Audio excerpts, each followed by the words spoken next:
Sangasatsu vidhiyatam. Sangasatsu vidhiyatam. Bhagavato bhaktir dridhadhiyatam.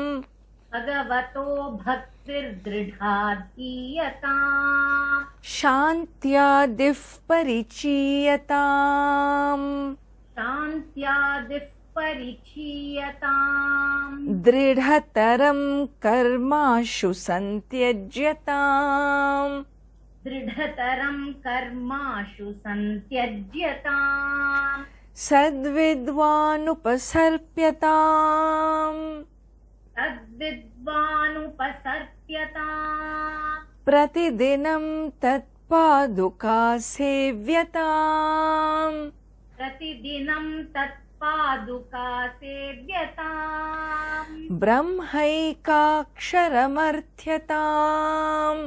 Brahmaikaksharamarthyatam. Shruti shiro vakyam samakarnyatam. Ishiro vakyam samakarnyatam. So, here we are in verse number 2. And in this, what has happened? The first stage of life is over. The second stage of life has given me enough maturity to recognize the impermanence of worldly pursuits. And therefore, now I am entering this third stage of my life. So, we need to look at where we are at. Am I in the first stage or second stage or transiting into third stage or moving between third and two?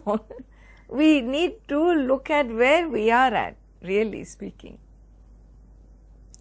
And so here in the second verse, he describes, once I know the answer is not out there, and it is inside, in me, but I don't know how to access, then what should I do? At least I look at, meeting like-minded people.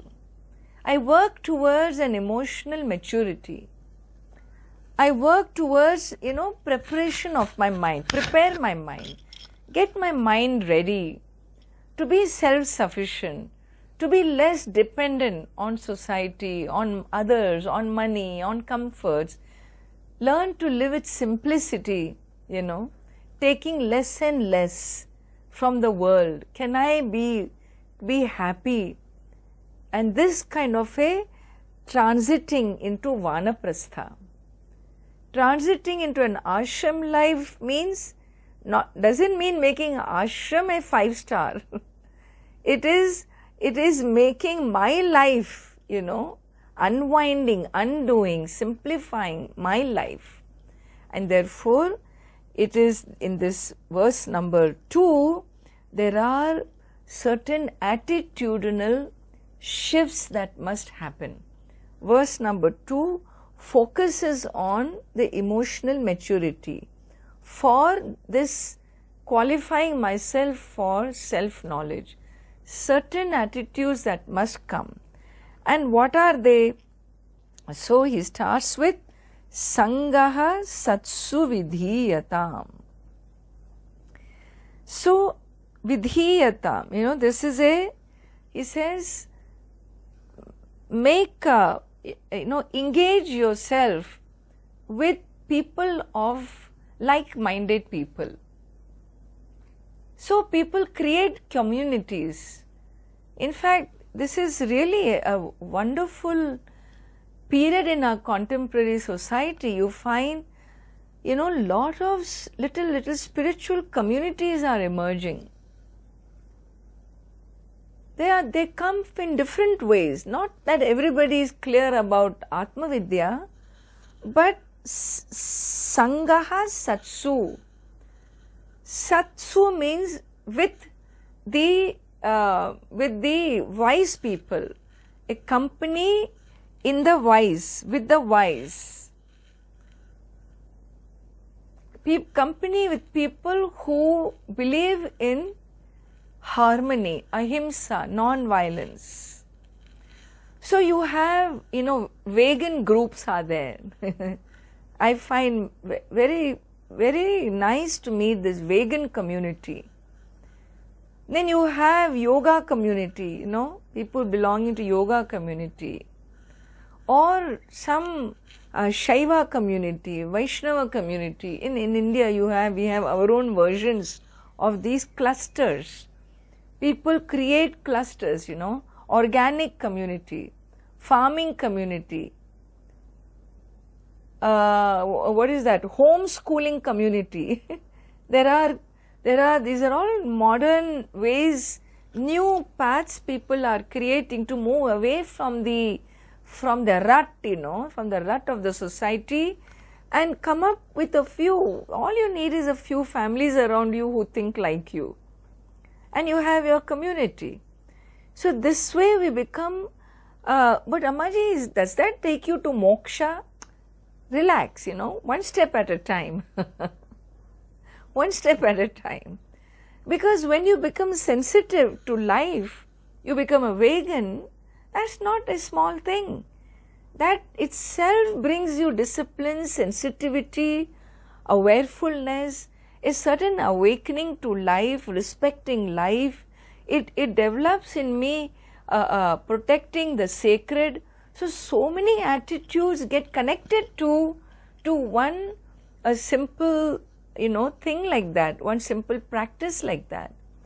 So I really consider all of this spiritual work, any work that takes you to a community that believes in harmony, living with simple practices, whether the divine comes in, whether bhajans and meditations come in, it will happen.